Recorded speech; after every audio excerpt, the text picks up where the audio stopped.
پیر کامل۔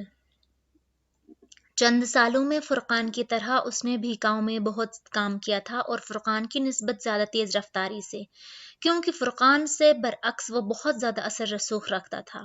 اس نے چند سالوں میں اس گاؤں کی حالت بدل کر رکھ دی تھی۔ صاف پانی، بجلی اور بڑی سڑک تک جاتی پختہ سڑک اس کے پہلے 2 سال کی کارکردگی تھی۔ تیسرے سال وہاں ڈاک خانہ، محکمہ وزارت کا دفتر اور فون کی سہولت آئی تھی، اور چوتھے سال اس کے اپنے ہائی اسکول میں سہ پہر کی کلاسز میں ایک NGO کی مدد سے لڑکیوں کے لیے دستکاری سکھانے کا آغاز کیا گیا۔ گاؤں کی ڈسپنسری میں ایمبولینس آ گئی، وہاں کچھ اور مشنری نصب کی گئی۔ فرقان کی طرح یہ ڈسپنسری بھی اس نے اپنے وسائل سے اسکول کے ساتھ ہی شروع کی تھی، اور اسے مزید بہتر بنانے میں فرقان نے اس کی مدد کی تھی۔ فرقان کے برعکس اس کی ڈسپنسری میں ڈاکٹر کی عدم دستیابی کا کوئی مسئلہ نہیں تھا۔ اس کی ڈسپنسری کا باقاعدہ آغاز ہونے سے بھی پہلے ایک ڈاکٹر اس کی کوششوں کی وجہ سے وہاں موجود تھا۔ اسکول پر ہونے والے تمام اخراجات تقریباً اسی کے تھے، لیکن ڈسپنسری کو قائم کرنے اور اسے چلانے کے لیے ہونے والے اخراجات اس کے کچھ دوست برداشت کر رہے تھے۔ یونیسیف میں کام کے دوران بنائے ہوئے کانٹیکٹ اور دوستیاں اب اس کے کام آ رہی تھیں، اور وہ انہیں استعمال کر رہا تھا۔ وہ یونیسیف اور یونیسکو میں اپنے بہت سے دوستوں کو پاکستان آنے پر وہاں لا چکا تھا۔ وہ اب وہاں ووکیشنل ٹریننگ کی پلاننگ کرنے میں مصروف تھا، مگر چوتھے سال میں صرف یہی کچھ نہیں ہوا تھا، کچھ اور بھی ہوا تھا۔ سکندر عثمان اس دن سہ پہر کے قریب اسلام آباد آتے ہوئے گاڑی کا ٹائر پنکچر ہونے پر سڑک پر رک گئے تھے۔ ڈرائیور ٹائر بدلنے لگا اور وہ سڑک کے اطراف نظریں دوڑانے لگے، تب ان کی نظر ایک سائن بورڈ پر پڑی۔ وہاں لکھے ہوئے گاؤں کے نام نے ان کی توجہ اپنی جانب مبذول کر لی۔ سالار سکندر کے حوالے سے وہ نام اس کے لیے ناآشنا نہیں تھا۔ ڈرائیور جب ٹائر بدل کر واپس ڈرائیونگ سیٹ پہ آ کر بیٹھا تو سکندر عثمان نے اس سے کہا، اس گاؤں میں چلو۔ انہیں اچانک ہی تجسس پیدا ہوا تھا اس اسکول کے بارے میں جو سالار سکندر پچھلے کئی سالوں سے وہاں چلا رہا تھا۔ پکی سڑک پر تیز رفتاری سے گاڑی چلاتے ہوئے 10 منٹ میں وہ گاؤں کے اندر موجود تھے۔ آبادی شروع ہو چکی تھی، کچھ کچی پکی دکانیں نظر آنے لگی تھیں، شاید یہ گاؤں کا کمرشل ایریا تھا۔ یہاں نیچے اتر کر کسی سے پوچھو کہ سالار سکندر کا اسکول کہاں ہے، سکندر عثمان نے ڈرائیور کو ہدایت دی۔ اس وقت انہیں یاد آیا کہ اس نے کبھی ان کے سامنے اسکول کا نام نہیں لیا تھا، اور جہاں ان کی گاڑی موجود تھی وہاں آس پاس اسکول کے آثار نظر نہیں آ رہے تھے۔ گاؤں کے لوگوں کے لیے چند سال پہلے سکندر عثمان کی گاڑی بے حد اشتیاق یا تجسس کا باعث بنتی، مگر پچھلے کچھ سالوں میں سالار اور فرقان کی وجہ سے وہاں وقتاً فوقتاً گاڑیوں کی آمد ہوتی رہتی تھی۔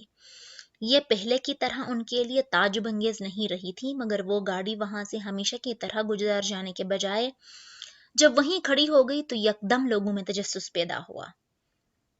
سکندر عثمان کی ہدایت پر ڈرائیور نیچے اتر کر پاس کی ایک دکان کی طرف گیا اور وہاں بیٹھے چند لوگوں سے اسکول کے بارے میں پوچھنے لگا۔ یہاں سالار سکندر صاحب کا ایک اسکول ہے؟ علیگ سلیگ کے بعد اس نے پوچھا۔ جی ہاں، یہ اسی سڑک پر آگے دائیں طرف مڑنے پر بڑی سی عمارت ہے، ایک آدمی نے بتایا۔ آپ ان کے کوئی دوست ہیں؟ اس آدمی نے جواب کے ساتھ ساتھ سوال بھی کیا۔ نہیں، میں ان کے والد کے ساتھ آیا ہوں۔ والد؟ اس آدمی کے منہ سے بے اختیار نکلا اور وہاں بیٹھے ہوئے تمام لوگ یکدم سکندر عثمان کی گاڑی کی طرف دیکھنے لگے۔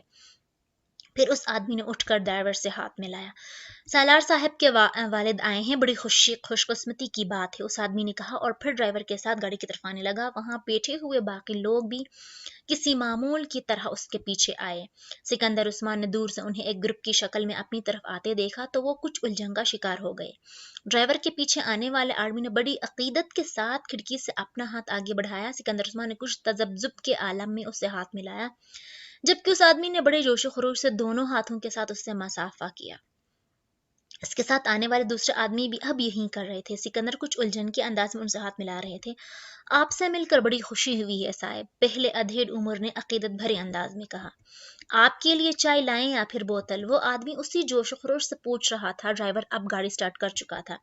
نہیں، کوئی ضرورت نہیں، بس راستہ ہی پوچھنا تھا، انہوں نے جلدی سے کہا۔ ڈرائیور نے گاڑی آگے بڑھا دی۔ وہ آدمی اور اس کے ساتھ کھڑے دوسرے لوگ وہیں کھڑے گاڑی کو آگے جاتے دیکھ رہے تھے۔ پھر اس آدمی نے قدرے مایوسی سے سر ہلایا۔ سالار صاحب کی اور بات ہے؟ ہاں، سالار صاحب کی اور ہی بات ہے، وہ کبھی کچھ کھائے پیے بغیر یہاں سے اس طرح جاتے تھے، ایک دوسرے آدمی نے تائید کی۔